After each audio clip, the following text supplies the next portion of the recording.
qualifying, didn't probably adapt to the conditions well enough, and we just sort of nailed it. Today was more aligned to what we thought. Like we maybe had a tenth or two pace advantage, but not the 7/10 that we saw yesterday. And just to give people at home a feel, like we unfortunately lost Oscar Piastri very early on the laps to grid. How tricky was it out there to learn these cars, to learn these regs, to get the best out of it as you were going? Because you've not done this before. Yeah, incredibly difficult. This circuit, along with probably Monza and Spa, are going to be the most challenging tracks of the year. I think next race in China, things will be much more straightforward for us to manage. So I think, obviously, in hindsight, maybe here wasn't the best place to start the season, even though Melbourne, in my eyes, is the best place to start the year. But in turn, it created some decent racing. George, from the fans' perspective, I mean, obviously, we would like to see it be more than just an intra-team battle, and Ferrari was the same. I mean, how worried are you about this little turbo that they've got that seems to get them off the line? Catapult yeah, off the line. I think it was more of a sense of we all just had horrendous starts, and they had a sensible start. And, you know, Kimi and I both rocked up on the grid, and we were at 0% on our battery. So that was really concerning and probably contributed to our bad start. But, you know, these are all part of the learnings. And as I said, I probably took more margin than I needed because I thought we had the pace just to cruise by and win the race. But Charles made it more challenging than I would have liked. Just quickly, George, to go to a more normal question for me, I guess. That one-stop strategy, we've had this George Russell strategy before. Early stop under a safety car. Yeah. I can make it to the end on these tyres. I know you don't believe me. How confident were you in that when you were doing that very early stop lap?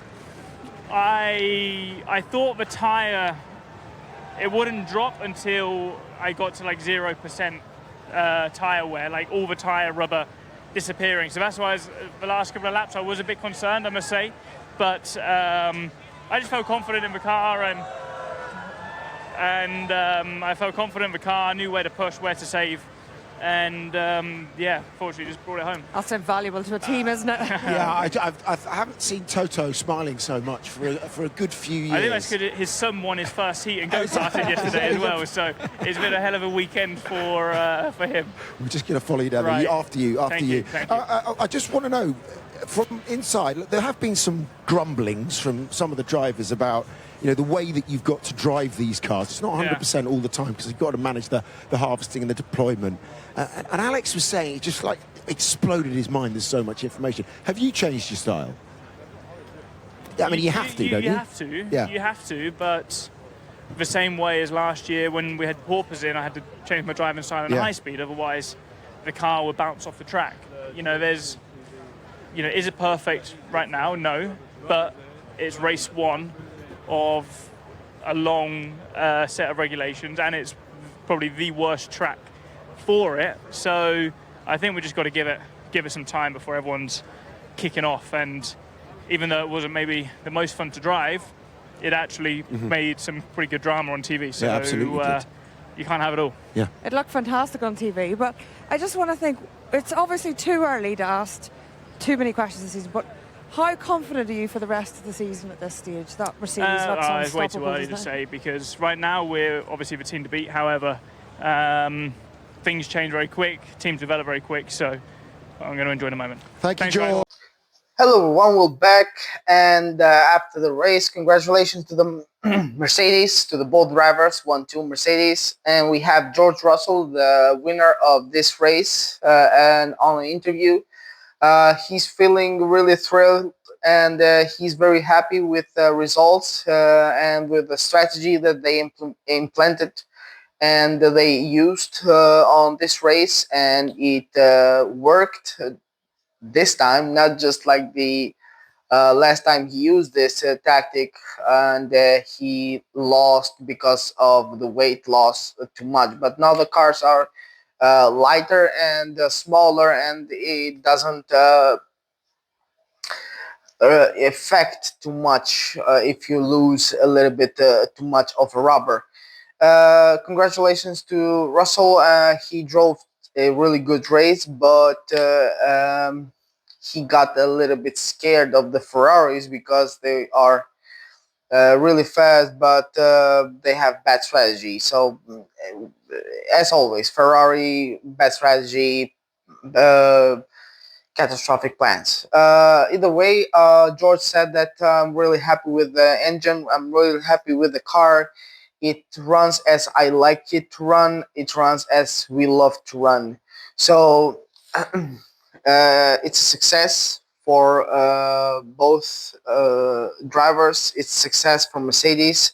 They have built a really beast machine, and at the moment the only team, as I see for myself, competitive to Mercedes are only Ferraris.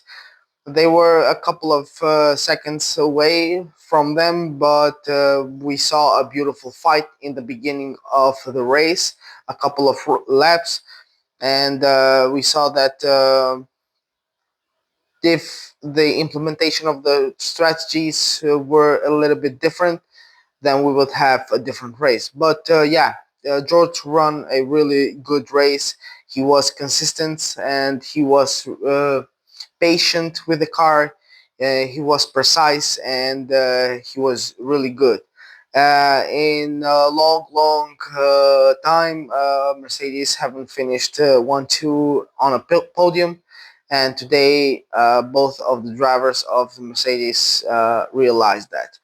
And it was a good race. George is feeling thrilled, and he hopes that this kind of tempo will continue on the other races. But as he said, it's too early to predict that this is going to continue. There are going to be ups and downs, and there are going to be things that we cannot predict and we cannot stop that going to happen. Either way, I wish him good luck and congratulations to George and to Antonelli. Both beautiful drivers drove today. Awesome. Uh, that's what I have to say about that. Thank you for watching this video with us. If you have something to add up, comment down below. Like and subscribe, don't forget. And we'll see you in the next one.